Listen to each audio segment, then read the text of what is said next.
we want to develop our managers. Some want the organization to be great places to work. We have our customer index, which we want to achieve 85% customer satisfaction. We want market leadership, and we want to be develop leaders. These are some things you'll find a lot in many strategies in organizations. Business performance, another area is, I think this is the same as that. But then now, how would you go to look into the gap?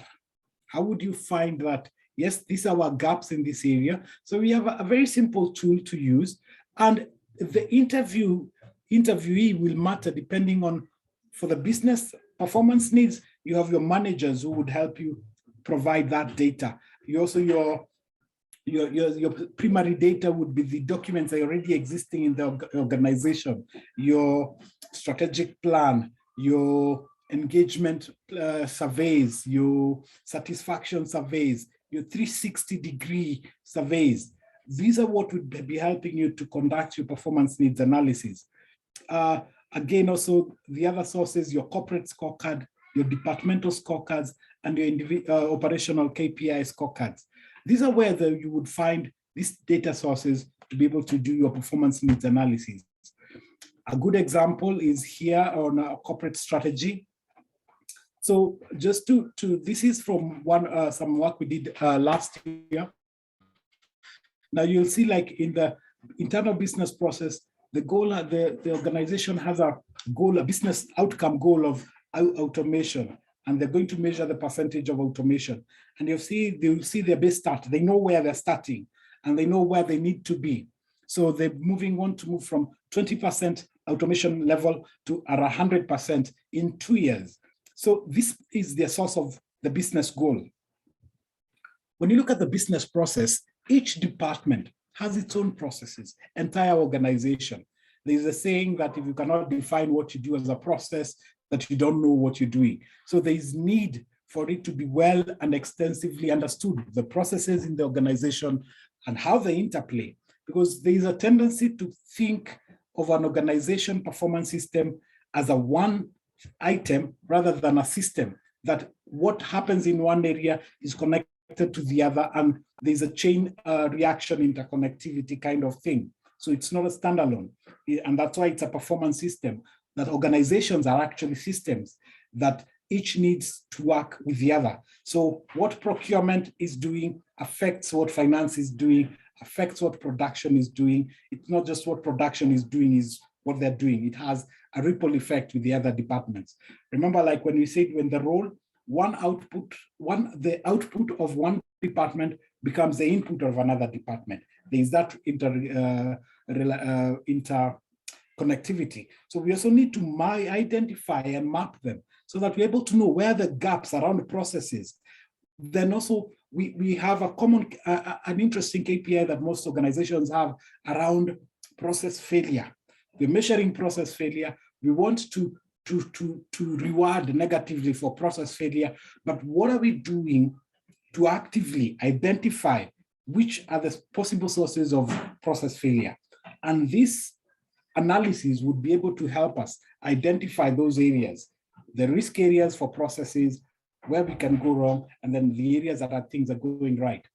At the business structure, are we as an organization organized in a way to help us achieve? Is how we are organized going to enable us or to disrupt us, not to be able to achieve what we want to achieve? And this, where we find this data is it within our job design, our job descriptions, and our organogram, and the target operating model that the organization is adopted. Is it serving its purpose? Then with the other key thing we need also to inquire into is the role holder performance need. Is this person committed enough for this role? Is this person self-empowered? Our data sources, how do we get all this? From the 360 satisfaction surveys we do, from the employee engagement surveys we do, from the, because what is the whole purpose of knowing how engaged our people are? 4.1 in an engagement index. What do we do with that information? Because ideally it is supposed to help people perform well. because then we are assuming that if our people are engaged, they will perform well, or if our people are satisfied, they will perform well. So this data in the employee engagement and satisfaction surveys and 360 degrees can provide us some insight into the commitment, the self-empowerment, the character, and the character of the role holder. Now, the competence of the role holder is key for the role. If you have someone who is not competent enough for a role, then they'll not perform well. If in your competency framework, you say you need a competency level of 4 or 5, and you have someone who's in a competency level of 3, you cannot expect the same kind of performance. So there you need to look at, is this person rightly with the right competence to be holding this role? Then the role has its own performance needs. And this is around teamwork. There are roles that if there is teamwork, there are people who might not fit in there well, right? They say people like in IT, they're loners, people in finance. But then, so that we want to have the right personality in the right job, or someone who is already predisposed to work well with teams. There are people who work alone well, there are people who work to do well with teams. Then we want to look into that role. Does it have teamwork as an element? Or is it a role that does not require a lot of interactions with people and with other roles in the organization? And then the role, look at what competency level is required for the role. Who do we need to bring to perform well in that role? Now, our data sources will be our job descriptions, how the job has been designed, and the competency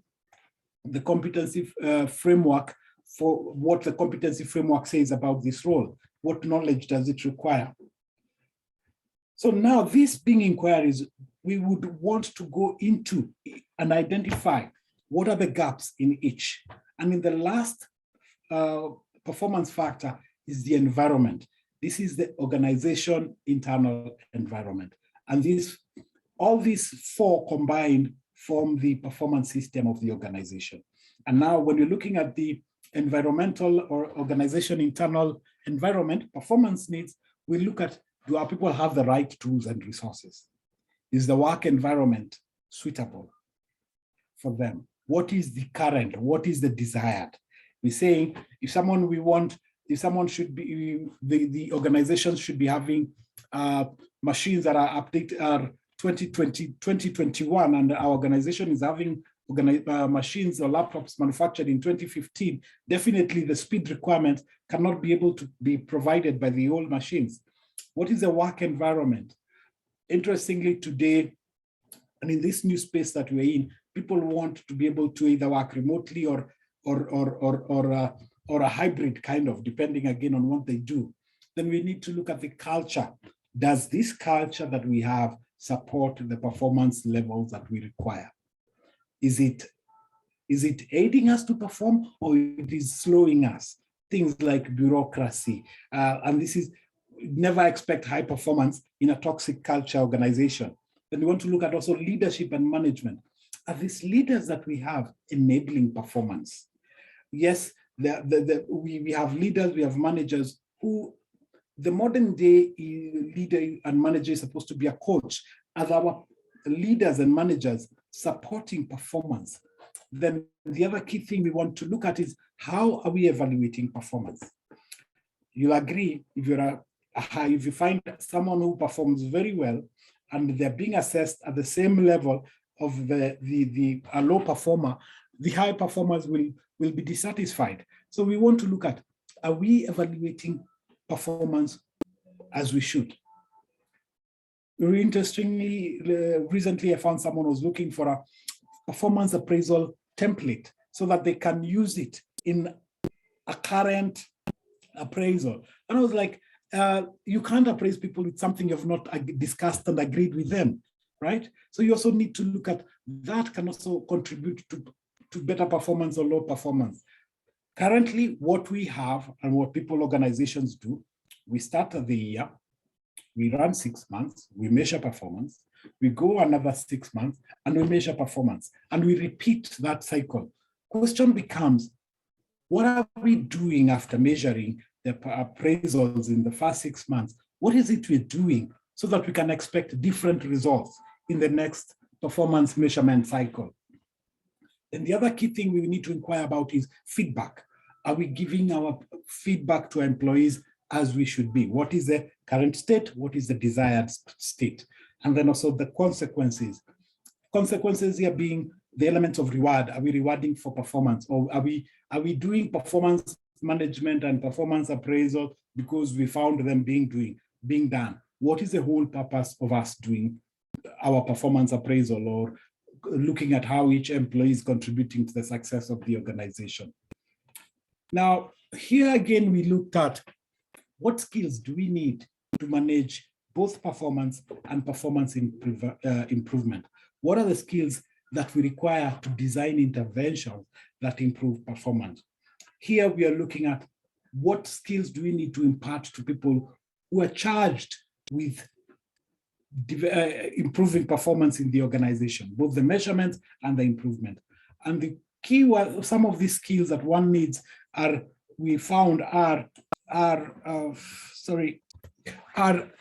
being able to articulate strategy formulation and strategy execution. Around culture, being able to conduct an audit, a culture audit, being able to change an organization's culture. So again, change management becomes a key skill that they would need. They would also need skills around strategy needs analysis.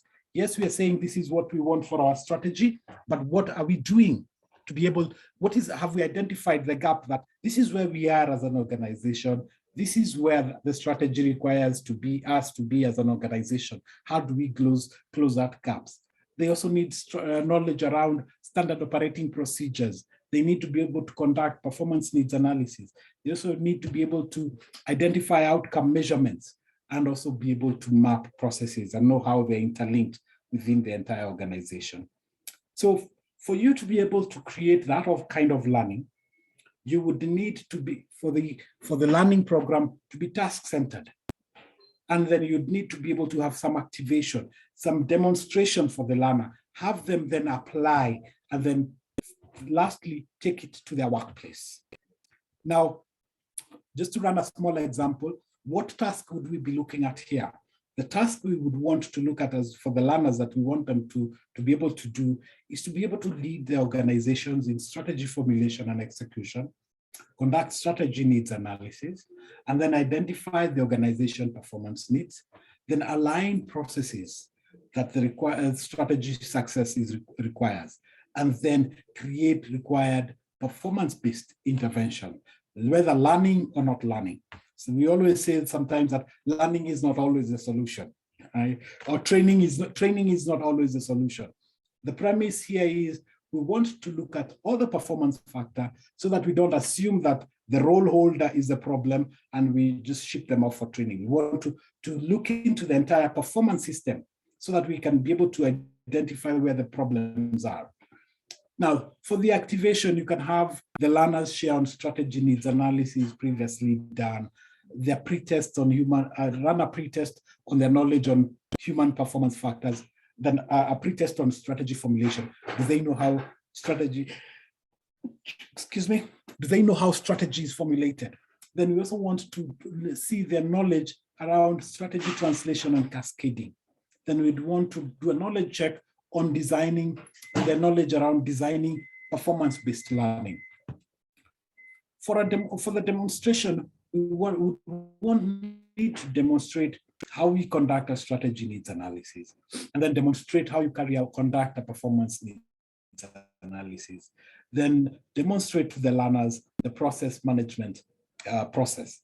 Then demonstrate cascading and alignment of strategy, and then demonstrate how you design performance-based learning, how you do performance-based learning design. The application, which is where everything matters, is, yes, you might have people do it in class, but ideally what you want to end up with is managers and practitioners who can lead the organizations to develop strategies. They know the organizations better. They know the vision better. They know which direction would be best for the organization. You don't want scenarios of where a consultant comes in, gives what the organization should do, But internally, the managers are like, no, this will not work here, not in this organization, though they already know what would work, what would not work. So we want to create, our integration here would be managers that lead the organization into strategy formulation, into performance needs analysis, into strategy needs analysis, and help the organization achieve its strategy. So the learning program that we would create would need to be practical, would need to be more of competency-based or task-based. And these are the key skills that for someone to be able to formulate and cascade strategy, to conduct strategy needs analysis, the key competencies, they would need knowledge around strategy formulation, how to conduct the context analysis, which in our case would be the SWOT and PESTEL.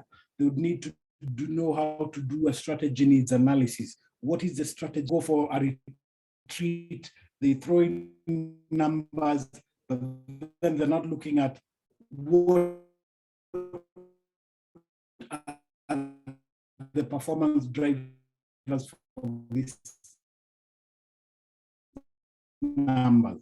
Would we even be able to performance them? And the idea here is that they're able to identify performance gaps. And then around process management, the managers are able to know the interrelationship of all the processes within departments and at a broader level in the organization, and then be able to design learning that close performance gaps. Most learning programs we have, we get people, we don't even know what the need was. Currently, and you'll agree, if I ask the consultants in here who do learning, you find that you get a call on a Monday. We want to train our people on customer service. Okay, you want to train your people. But then what exactly within customer service is it you want them to be trained on? You can't just go there and train the whole encyclopedia brick of customer service. There must be those aspects, targeted learning, that you want them to be able to improve. And again, not just knowledge, but for them to be able to perform the specific tasks within customer service at a better level. So we'd want practitioners who are designing learning that is target specific for the learners and for the organization. So this is just to share with you, and I'll open up for questions and answers. And again, also, these same managers should be able to report to C-level and to board level what the organization needs. Yes, you'll conduct your inquiry, but then you need to report it differently to various stakeholders in the organization. So this is my submission, and this is our performance needs analysis model. And the aim of it is to create managers who can actually help organizations around the areas of performance management and create more people who can help the organization do strategy formulations, do strategy needs analysis, and also help in improving performance. So let me open this for question and answers. Thank you very much, Mr. Martin. That was a handful. We'll open the floor, the space for contribution. Anybody wants to comment or have any questions, you can ask him directly. If you want to be audible, that's fine. Go ahead, sir, go ahead. Thank you so much, Mr. Martin. That was fantastic. And then over the last few months, I have been in touch with you on this subject because we've seen a lot of maladies and misleading concepts about how best do we optimize designs, performance management, and things like that. People copy and paste templates, and consultants just walk into somewhere and duplicate one model. But there's one question I want to ask. The question is, because I struggle also with some of my consultants when we get to a particular environment and we need to work. And the first thing is they say, no, that is wrong. I say, how do you know?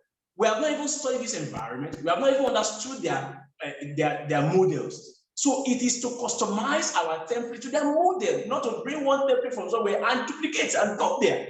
Now, in your model, how do you make sure, or how do you contextualize your model in ensuring that we take sufficient time to understand the system before we bring the model and before we duplicate the model and before we deploy the model? Thank you, sir. Okay. So thank you very much, Dr. Dr. Datun. And what I would want to do is to go to this. To respond to your question, we'd want to look at this. Now, in the area of business and internal environment, those are the managers who will be leading in that inquiry, right? Our first data set is existing organization documents, right? So, and you would want, this is not you going to do alone, but this is you working with the managers in that organization. And so we're saying, these are what is standard. Do you think there's something we've left out that is internally in this organization, right? But every item that you think around would be in one of these areas, either as a deep dive into that area or within, like when we say, we can say our managers are very good. They're well learned. They're well knowledgeable around management. So you see, they would fall in the environment, and most of the things fall within the environment. And again, this is not use this. This is the gospel truth. You're sitting down with the executive level, and again, being a good consultant, you're asking them, does this apply in the organization or does this not apply, right? So it's co-creation. It's not about consultants toolkit only. Yes. Thank you so much. Thank you, sir. That's Thank you. Thank you very much. Any other questions? If you don't want to be audible, you can put it in the chat box. Okay. Yeah, just a quick one, Martin. Go ahead. Under your business structure, you put job description there, and one of my experiences is dealing with organizations now during this fast-paced change, is you often come across employees that are struggling with the fact that they don't have a job description, and that's because roles are changing so fast that sometimes even having a job card or job description is so difficult for organizations as they are changing. What is your sort of, advice either for the employees, or even just for organizations, because the change is so fast that even job descriptions are becoming redundant so fast. exactly.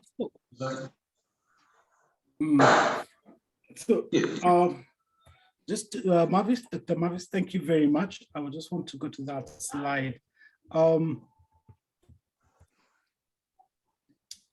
I think it was, okay. So yes, now one of the key things is each job has what it's supposed to help the organization achieve. And that would be done at the job design level. But then as it keeps on changing, then you keep on adding them to that role, right? I had a pleasure of working with an organization who a number of the people didn't have job descriptions. So what I did was I asked them to have the people list everything they do, right? Since when they came in, and now they were able to see also what those things that they were there that they stopped doing. So again, this is an evolving thing. Just like the job descriptions are changing, the model also changes to identify that. But the key thing is you have a role. It's supposed to achieve a specific things within an organization. Then is it achieving that?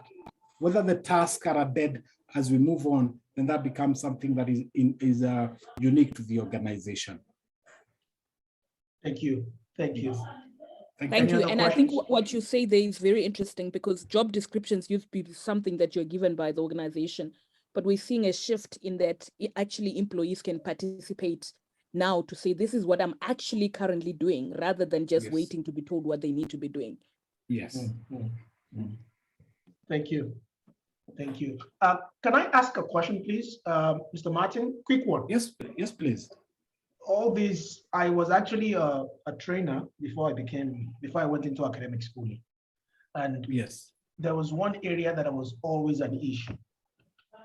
Why or how do we incorporate the need of pre and post training assessment as far as performance is concerned?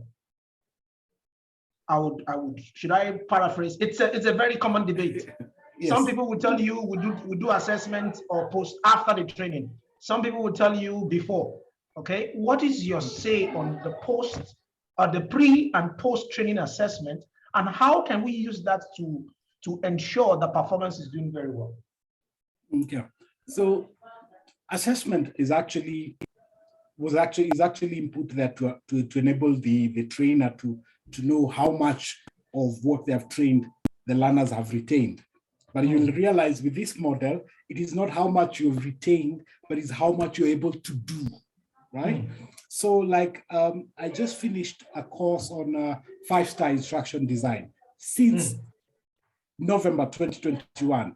The course ended, yes, in February 2022, but I have been having performance support coaching with the person I'm taking the training from. And this is where it all comes in. I am supporting you to perform better. You not just train and then be left alone, right? The assessment becomes now, what is your quality of your output? You can have output, but then also you look at the quality of the output. Is it changing? Also, is the competency level of that person changing, or just the same understanding, right? True. Well, with the pre-assessment, we want them, for us, we've done a pre-assessment. If I might just pull that slide, this activation is actually a pre-assessment. We just want to, and for our role, for us is not to know how much you know, but is to bring that learning closer, right? We're just trying to activate, because you're an adult learner, if you're a manager, you've engaged with strategy. We just want to know at what level, right? So yes, there are those who do the multiple choice, the SC kind of pre-tests. But for us, we want to, again, using Garnier's 9 events of learning, we just want to bring that, to elicit that state of mind ready for learning. And the performance coaching is after the training, just to help you perform tasks better.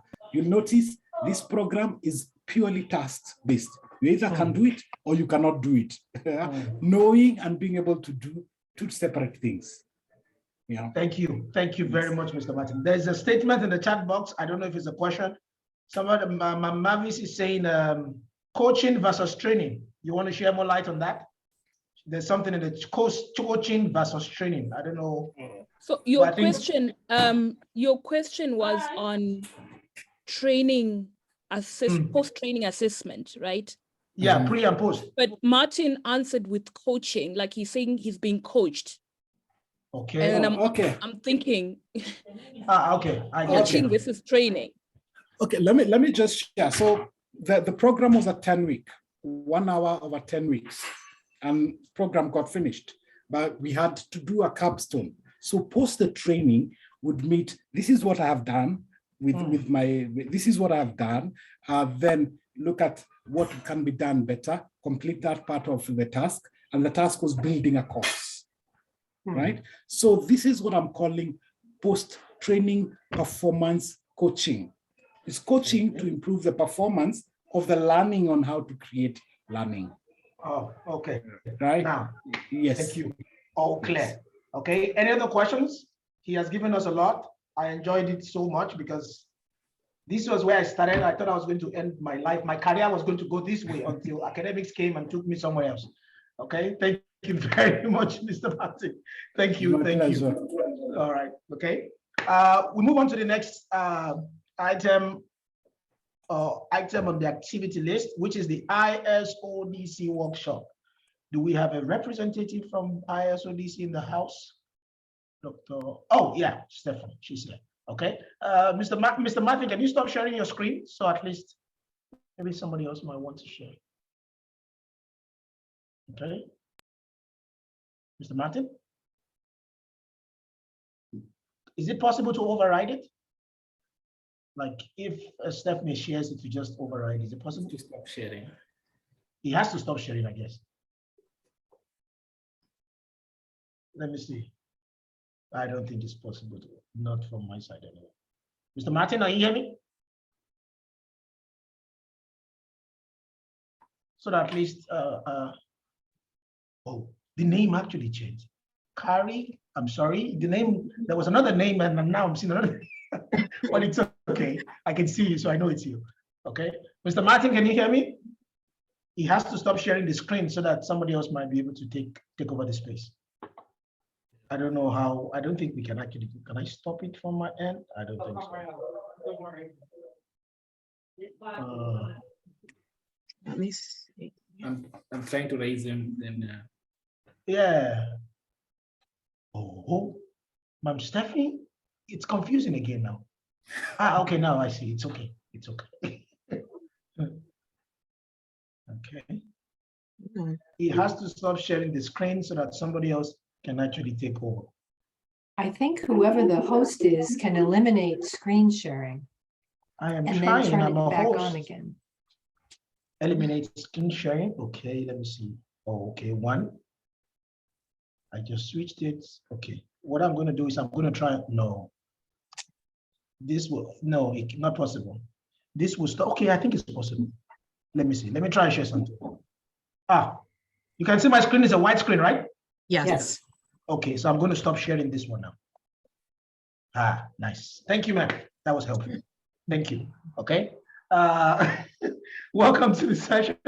We have ISODC workshop. Okay, they have, I know they have something amazing for us. So please have the space, Ma'am Stephanie, Ma'am Carrie, Dr. Roland. Thank you very much for being here again. We had a session with you last year. It's good to have you back with us again. Please have the space. Thank you very much. It's exciting to be here. It's exciting to see some familiar faces. I see Mara Maloa, who had the great honor of working with for the ISODC conference in April. I see a lot of familiar names, although I don't see, if you don't have your photo up, I guess I don't see your face. And Jeannie, who's also joining us. Hi. I know. I am working on our screen. Just one moment for me, Carrie. All right. And Veronica, thank you for coming on camera. It's so nice to see other faces. I know it's probably been a long day for you. Yes, hello. It's in Tosin. I really appreciate you staying on camera as well. And Justin. Thank you. Who's Thank another you very familiar much. face. Yeah, Justin, who was a wonderful participant in the ISODC conference in April. And it's so wonderful to be invited to join your conference here today. Thank you. It's a really big honor. Thank you, ma'am. Right. All right. Dr. Roland, would you like to take it away? I think you're on mute, love. There, I am no longer on mute. Welcome to you all to this brief and short workshop on using action research to explore engagement in virtual settings. I believe you've already seen the slide that identifies who we are. I am Roland Livingston, accompanied by Carrie, and I can never pronounce Carrie's last name. Cuccio. And Stephanie Livingston Thornton. So we are delighted to be with you as a team to assist you in this workshop. Thank you. Right. All right. So we are here, as the title slide said, to talk about engagement in virtual settings, specifically action research to explore engagement in virtual settings. And when we talk about engagement, we're really thinking about what you're intellectually, what you're thinking, how you're coming into the space. Are you here mentally to be here? How you're feeling? Do you feel like you're a part of the action that's going on? Are you invested in what's happening? And then what are you doing while you're here? So we know what it looks like when we are in person, when we can see people. You can look at someone and say, oh, he is engaged in what's happening, or she's engaged in what's happening. But those things are a little different in virtual settings where you see people kind of from the shoulders up. You can't see their whole body. You don't see how they're engaging with the environment around them. And so we're really thinking about and want to examine what it means to be engaged in a virtual setting. Absolutely. So we have a poll to start us off. This is us trying to get some feedback from you because we don't learn without you. So this is an opportunity for us all to understand where we are right now and how what we do brings value to all of us. So we had set up a poll. I'm not sure if it's going to come up in Zoom or if we're going to use the chat. Tosin, can you just let me know? The chat is fine. Okay, so we'll use the chat. So think about a scale of 1 to 5. Rate your engagement for us. 1 is I'm really zoned out, not at all here. You're a 3, you're right in the middle. I'm here, I'm listening to you. I might be kind of doing something on the side. And 5 is I'm all in, I'm right here, I'm with you. And 2 and 4 are like I'm in between these scores. So please go ahead and use the chat. And of course, the downside is everybody else sees what you have to say. So please don't be peer pressured. You have multiple opportunities to answer this question throughout the session. So don't worry if it's a 2. Look, there are days I'm a 2. I've been on Zoom all day and I'm starting to flag. So please put yourself out there, be vulnerable with us. I would be a 5 because I just got here, but if I'd been on camera all day, I might be feeling a little weary. Right, this is amazing. I'm seeing it's all 5s and 4s. So go for the people who were 4s who said, okay, I'm going to be honest, I'm not actually a 5. And thank you for everyone who showed up as a 5. That makes me feel as one of the facilitators like, wow, okay, they're with me, even though I can't see them, they're right in here. That's completely awesome. So our plan is from here is to move you into breakout rooms. And so Tosin, is that you who's going to be doing that? The breakout rooms? Yeah. Yeah, okay. So I'm going to ask you to put us in 3 separate breakout rooms. And the only rule is that the 3 of us, Dr. Rowland, Stephanie, and myself, each have to be in a different breakout room, but otherwise it matters not where people go. No, that's confusing. Can I give you access to it? Can I make you a yes, absolutely. Absolutely. Okay. Make me a co-host and I will work on making that happen. And then maybe because I can't talk and do something at the same time, maybe Dr. Rowland, you can. That's fine. Dr. Justin, can you make her a co-host from your No, side? I've got it. I'm working on it right now. Oh, good. Nice. And Dr. Rowland, perhaps you could talk a little bit about what it is we're putting people in rooms to do. When you get to the breakout room, we're going to ask you to engage with us in a question. And beyond that, there really isn't much to say. You will be in a breakout room with however many people show up in that room, based on the number of people who are present here altogether. And with I'm calling myself Dr. Olin, with me, Carrie, and Stephanie, we will each give you a question that those of you in that breakout room will engage in. Okay. Well, I'm still working on this. Hang on. And Carrie is working on setting up the breakout, and the rooms you will be assigned randomly. When you get a prompt to join the room, please do so. Okay. Yep. Okay, they're all set. I'm going to click this to say open all rooms. And as Dr. Rowland said, please click on the prompt when it comes up for you. Oh, by the way, let me just say to you that you will be in the room for about 10 minutes. Okay. See you there. Okay.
Is this the main room now?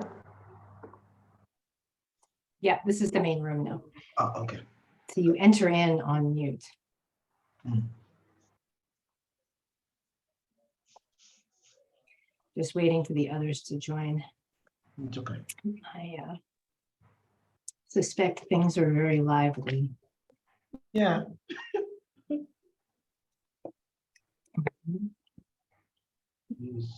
So now I have to say that I feel terrible. I couldn't tell you this up front, but that was an experiment where I wasn't allowed to use my camera and I had to talk as little as possible. Mhm. So if you were feeling cheated, that's why. It's okay. We forgive you. All right, welcome back, everyone. Stephanie, can I invite you to bring up the slide and our slide 5 with our poll question? Yep. All right. Right. So here you go. In comparison to how you felt at the very beginning, how engaged did you feel in our breakout session? Very engaged. Go ahead and use the chat. Okay. We're putting the response in the chat again. Yes, sir. Yeah. Putting your response in the chat again. How engaged did you feel in your breakout?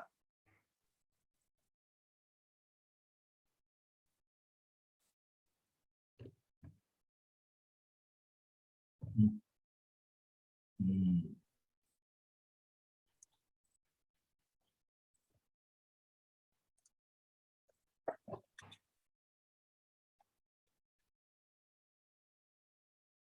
Oh, there's a 5+.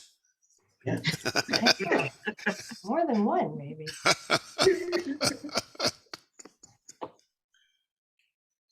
All right.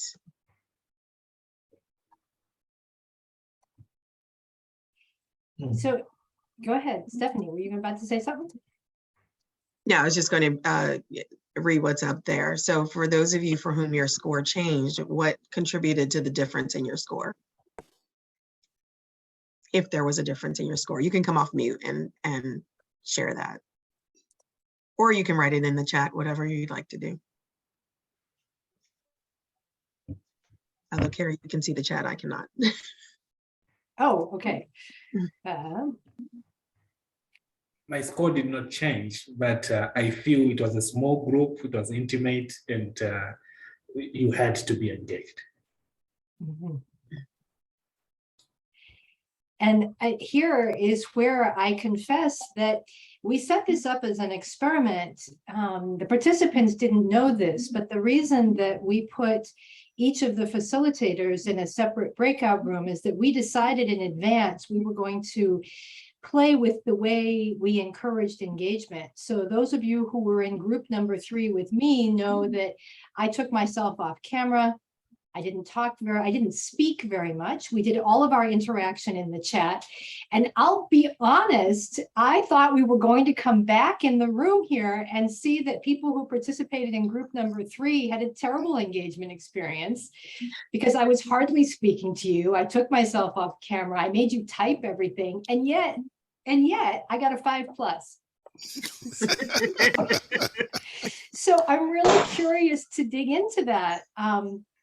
If the And in room 2, where I was, the cameras were optional, and in fact, of the 6 people who were there, half were on camera and half were not. Though I prompted those who were not on camera to join us, they did not, and yet they did remain engaged.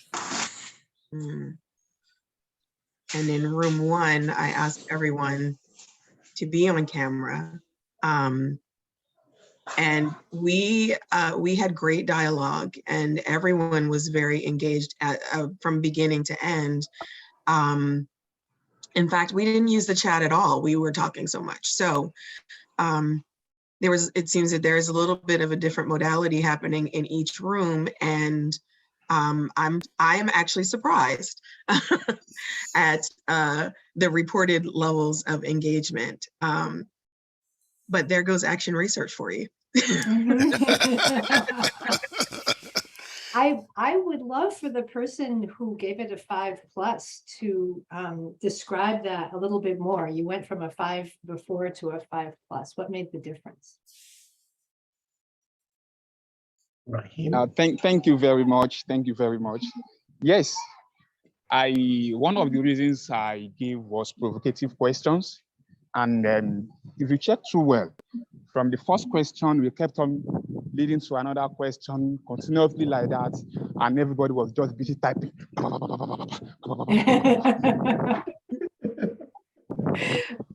Yes, the question about how can you tell when others are engaged, I said that when people, although we weren't speaking, had their microphones on and I could hear people typing.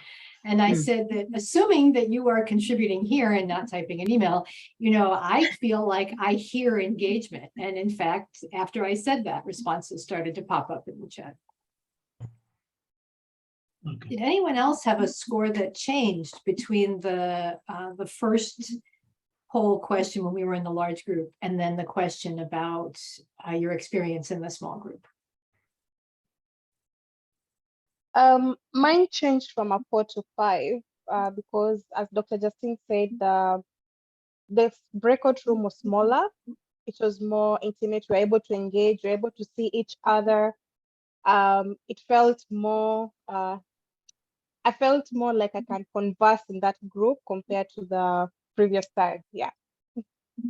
Mine didn't change. I've been active all day as the host, so it feels the same.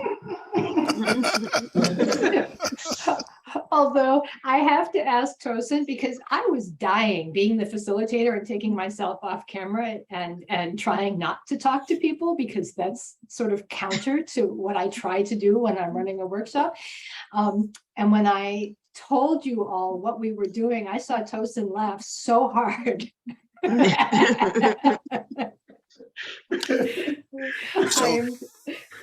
Go ahead, Dr. Rowland. I'm curious as to what the observers in each of the rooms has to report on what was going on in the room. What did you see? What did you observe in response to the 2 questions?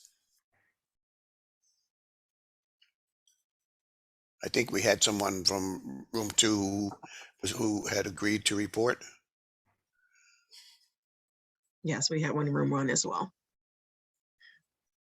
So let's hear what was the observation in each of the rooms. Room 1. What? Fontel. Who's supposed to report to room 1? Yeah. Yeah, it's me, Buntle. Yeah. Okay. In room 1, for number 1, we had more or less the same answers, because the question was, what do we do when we are engaged? And we had about 3 people saying they observe and listen. And the other person said they listen and they listen more and talk less, which is almost the same. So it's about observations, and people are really engaged, they observe. Yeah. And with number 2, how do you recognize that people are engaged? It was the body language.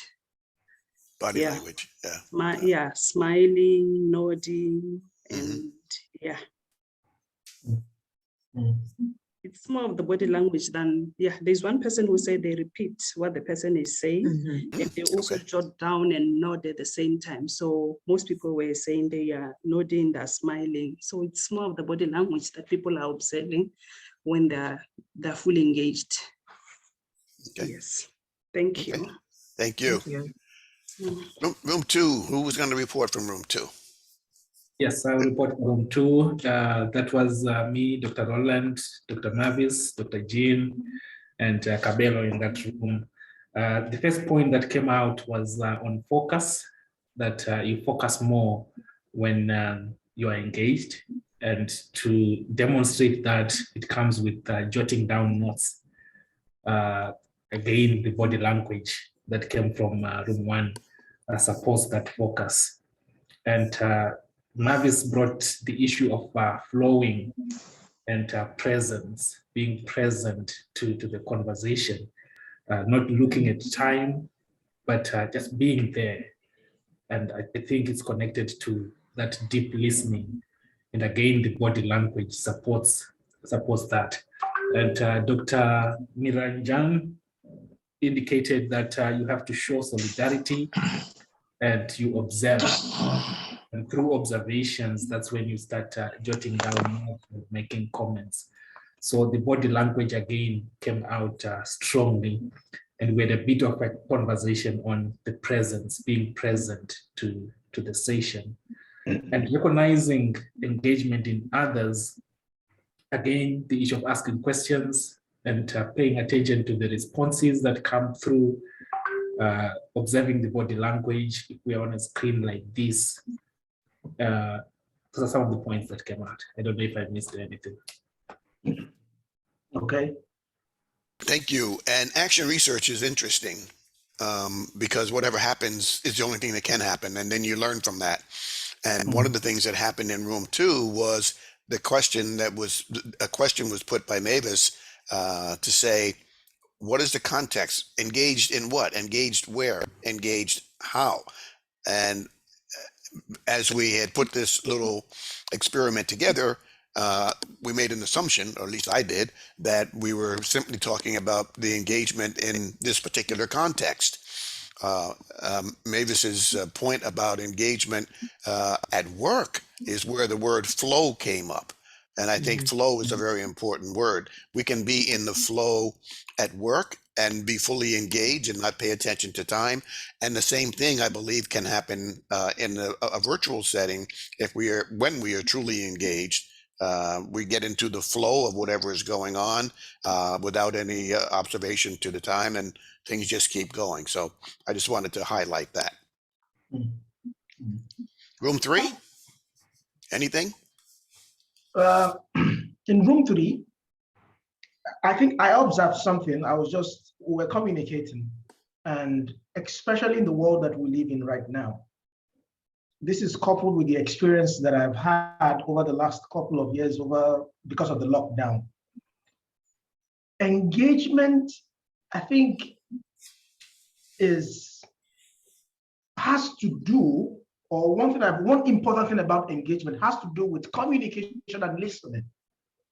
Because when Carrie was in our own session, she took off the camera.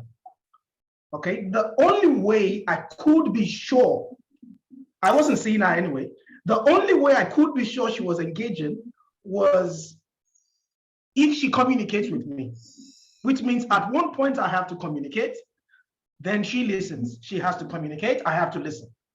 Okay, so I think it takes engagement to a whole new level if communication is the form of engagement. I'm not saying other body language and all the rest are not forms of engagement as well, but that would depend on if I can see you visually, and that's usually not the case. So I think that's just my observation, which is a smart one anyway. It's a learning experience. Thank you very much.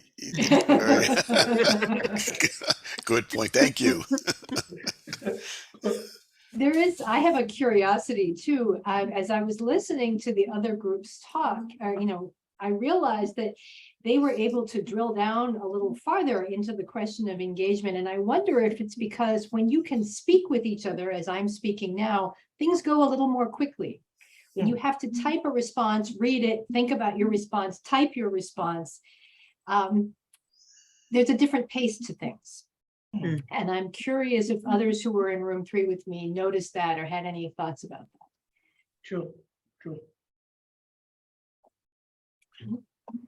So Tosin, do you want to, go ahead, Roland. I was going to say, when the communication is purely through the keypad, it slows things down. And to the point that I believe Mavis was making about flow, that flow may be okay for some people, but not so much for others. And in fact, the pace of the communication being slowed by using the keypad because I don't type very fast, I might lose interest. In fact, I might fall asleep in time before I return make my response. At any rate, I just wanted to comment on that. Thank you. Dr. Jekede? Can I ask a question, please? Go Yes. ahead. Yes. Yesterday, we had a session on AI, and now that can be used to facilitate all these activities, in particular in the current dispensation. So in 2020 precisely, had a project with the British Council, and I'm to coach some NGOs in Nigeria. It was purely physical. COVID happened and they had to redesign the know-how. We ended up managing it somehow, but not so successful. So in 2021, similar project was redesigned by the British Council, largely 70% virtual and 30% physical. Along the line, there were issues with the quality of engagement because of the fact that many are just getting used to how we can engage properly online, in particular for a project that lasts for almost a year. And then when I had the physical engagement or physical visit to their places, I was able to record more than 60% success of the project. And I communicated successfully virtually without physical interaction, because we need to look at the context, the environment, and the people.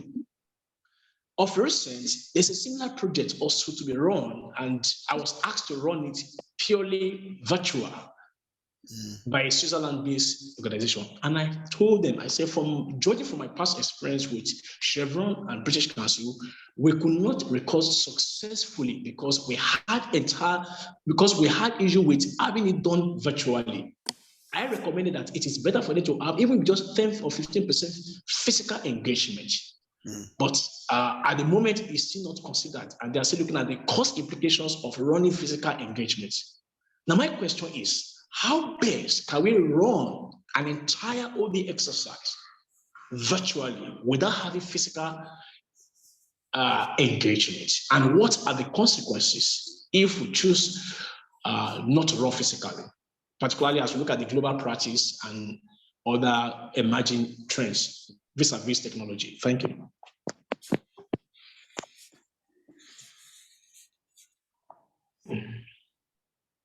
I don't know that I'll jump in because I see we're all thinking. I don't know that anybody knows the true answer to your question yet. I think we are all still learning while doing and trying to get better along the way. Part of that really is the purpose of this workshop. But I think we get better when we're intentional and we take the setting into account and we take the experience of the participants into account and how that is different virtually versus in person.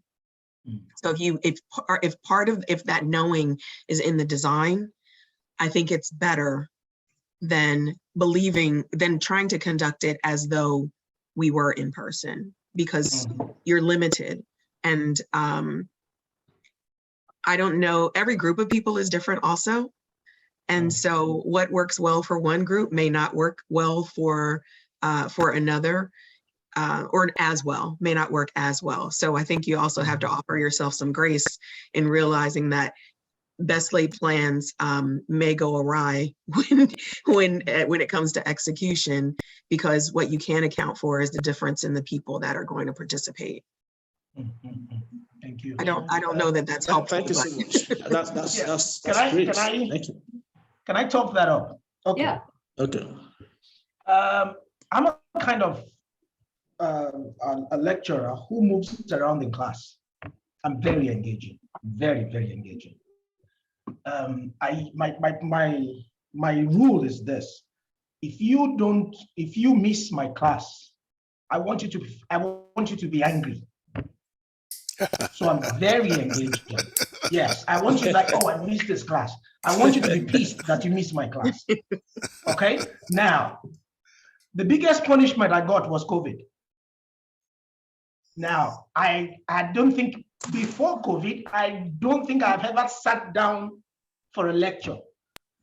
And when COVID came, I had to sit for 2-3 hours to deliver a lecture. It was difficult, but I had to learn very fast. But when I learned very fast, I realized it worked. Because over time, or over the next 6 months, I was able to get additional hours from a university in France, 2 universities in France, 1 university in UK. I was very busy, okay? But the approach was this. Usually in class, you divide your topics into subtopics and you explain subtopic by subtopic. But online, what I was doing is I reduced my time of engagement. Sorry, I reduce my time of engagement. For instance, if I speak in the traditional class for 10, 15 minutes, before I ask any question, or I give them room to engage me, online, I reduce it to 2-3 minutes. Why? One, the students, most of them or some of them are not comfortable with their camera because they're in a private space. I can't force them to do that. 2, I don't know if they're listening or they're falling asleep. There's no way to prove that. So the only option I had was speak for 2 minutes and let them speak for 2 minutes. So there's no way you're going to fall asleep, except if you want to sleep talk. Okay, so I think so I was able to master it quickly, and it actually worked for my students. Otherwise, I would have died of hypertension, honestly. Yeah. Because it was a big punishment for me teaching online. I think that really speaks to the point of understanding who the audience is and understanding the change or the shift, if you will, in the environment in which we're operating. And to Doton's question, I think engaging the individuals who now for themselves also have to operate totally virtually.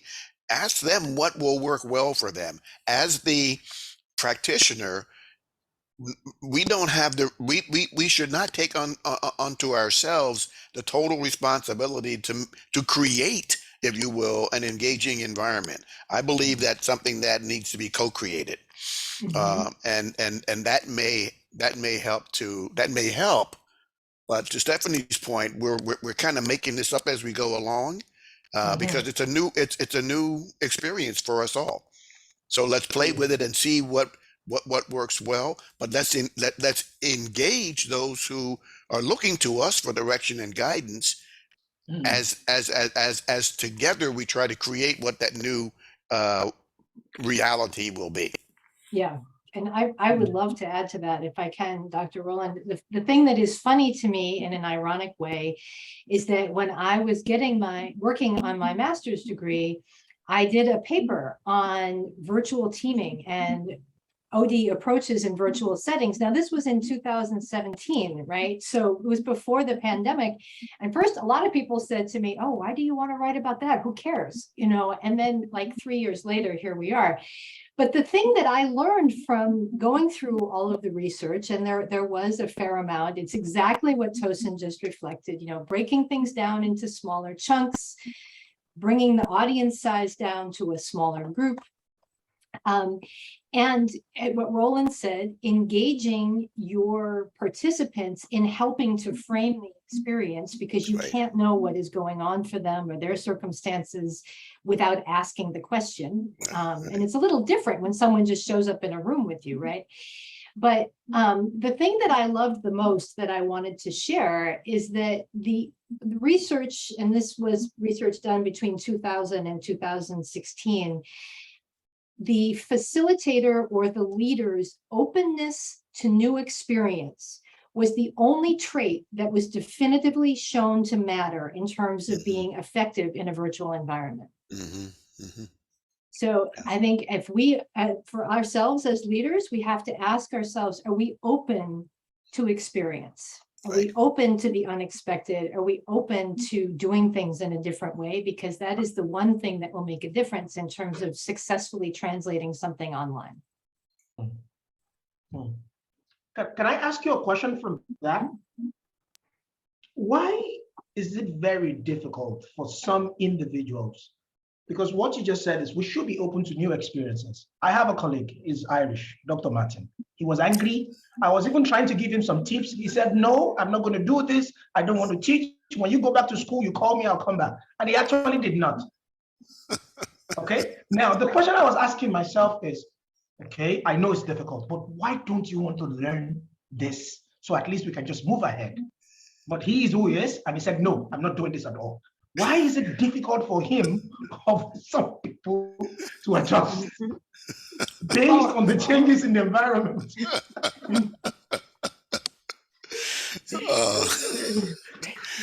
Well, that's a good, That's a good question. I want to answer the question with a question, right? What would make someone say that? Yeah. I can hypothesize. I've never met this man, so I don't know. But really, it's like when we do, I don't know if anyone is familiar with Crucial Conversations training. One of the questions that is drilled into you during that training is to always be asking yourself, when you are in a stressful situation with another person, what could make this other person act this way? To take yourself back to think about that question instead of just assuming that they're attacking you. Think, well, are they frightened? Are they feeling threatened? Are they, I don't know. Yeah. And in fact, there is ample room for us all to take this topic and play around with it in various in our various environments and engage some other people in the conversation or dialogue, if you will.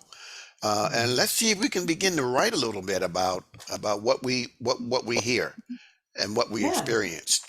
Let's start with the way we'd like to wrap our session here with you today. I believe we have an opportunity for you to give some thought to, based on your experience and what you've heard here today and what perhaps you feel that you have learned here today, what will you do to create an environment of engagement in your work as an OD practitioner? What will you do? And I would like to add to that question, what will you do differently based upon what you've learned here today to create an environment of engagement in your work as an OD practitioner? And I believe there is a link. Stephanie, let me turn that to you so you can talk about how people can contribute to that.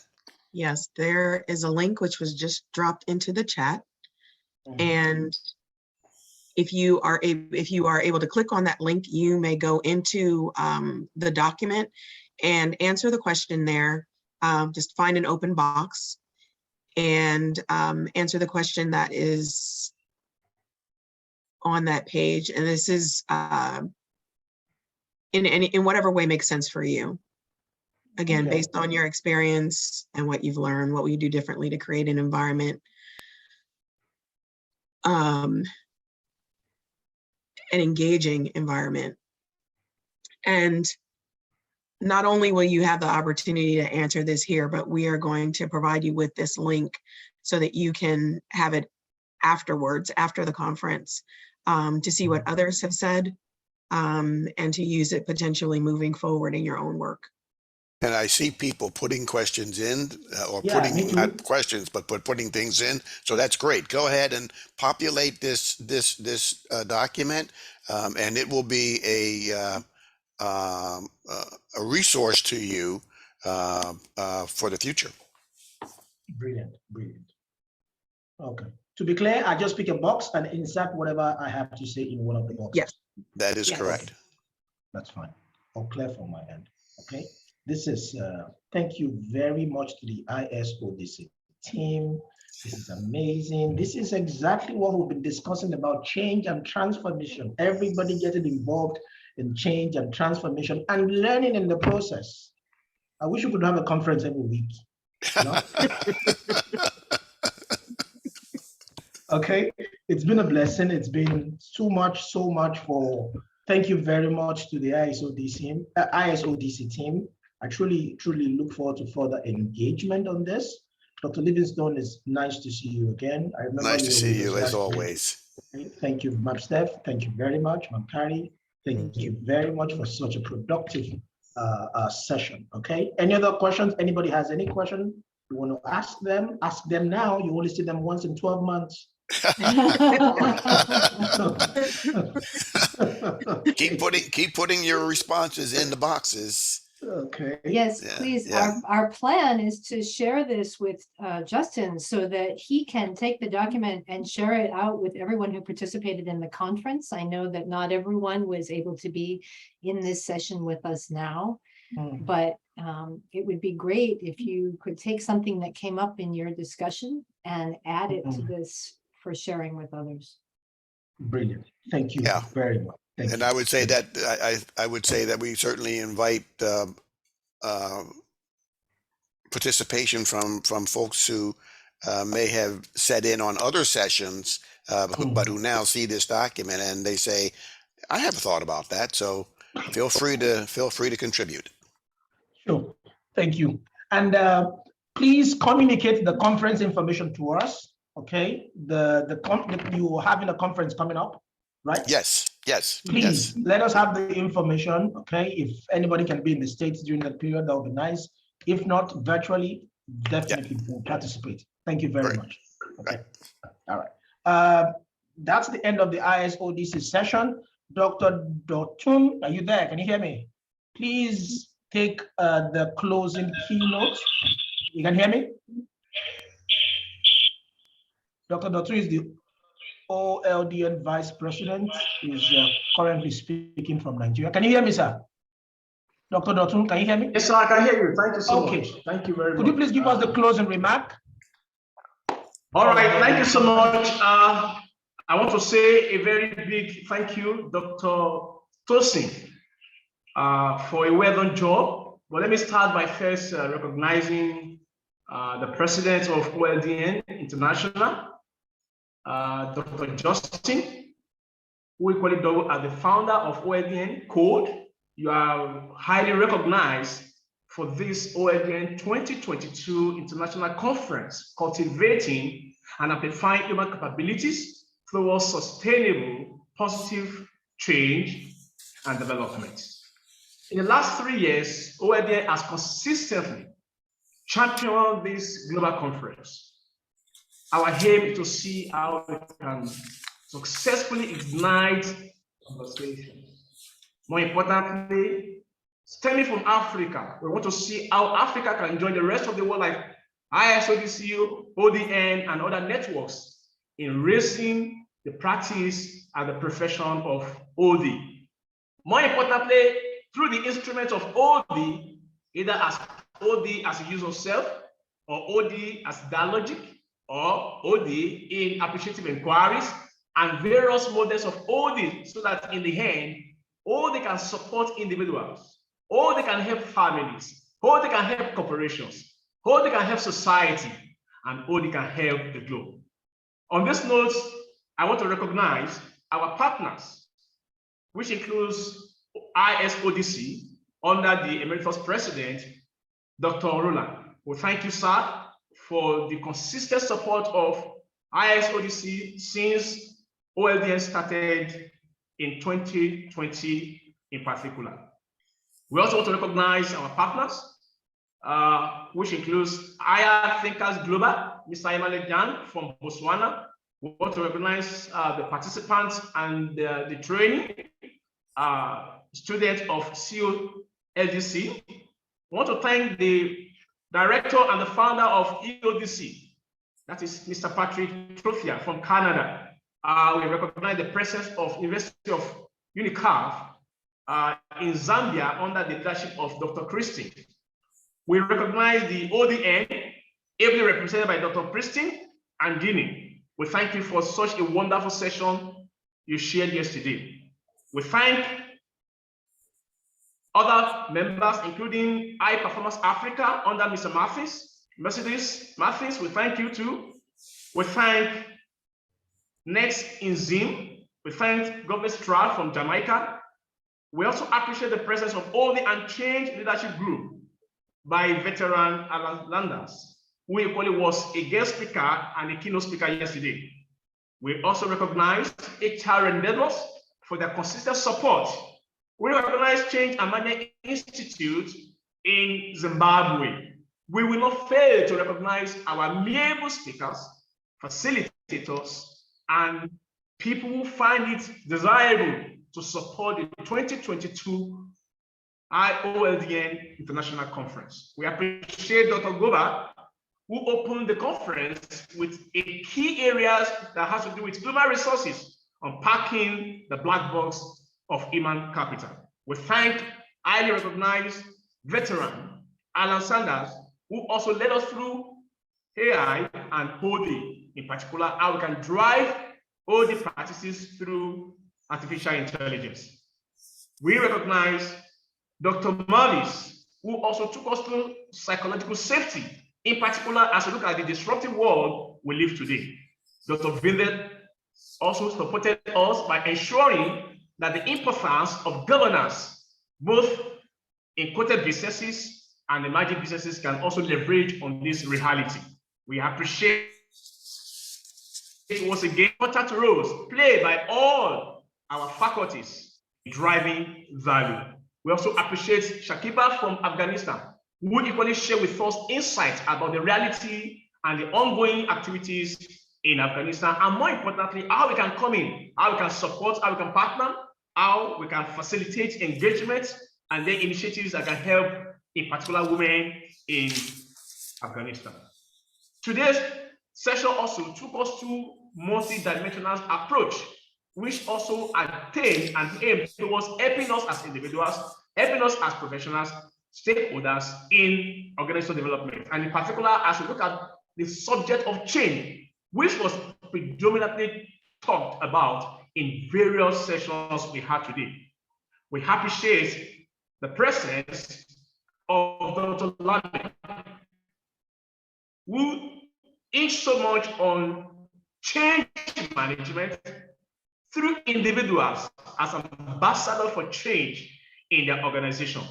Professor amplify and then cultivate real human capabilities in an evolving market in a changing global environment. We cannot thank veteran universities enough for our support.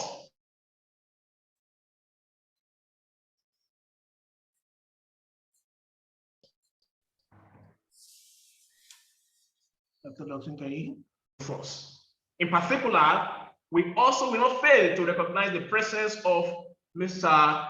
Matthew. We equally shared on how we can drive performance management through interventions and necessary instruments in building corporate architectures and individuals' values. We have no words to express our gratitude. We know Africa is rising. We have no doubt in our mind that as we co-create, as we consolidate, as we work together,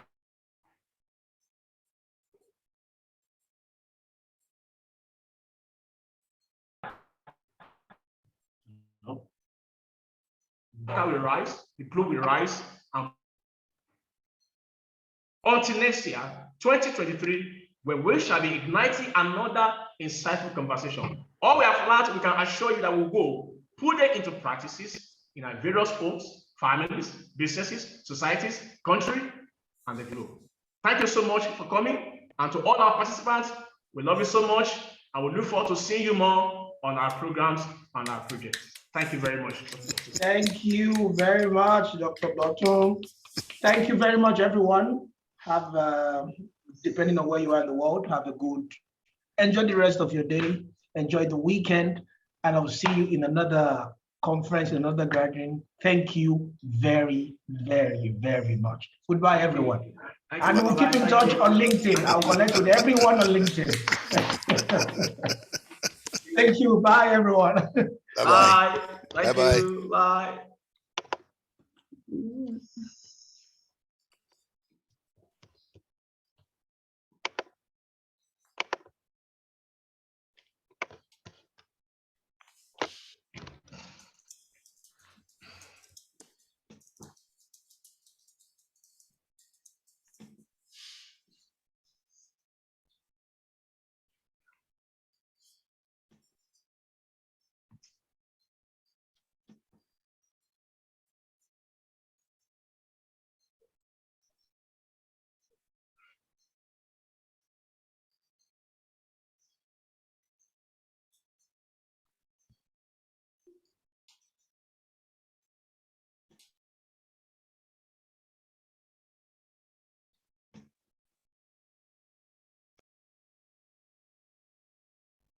Yeah.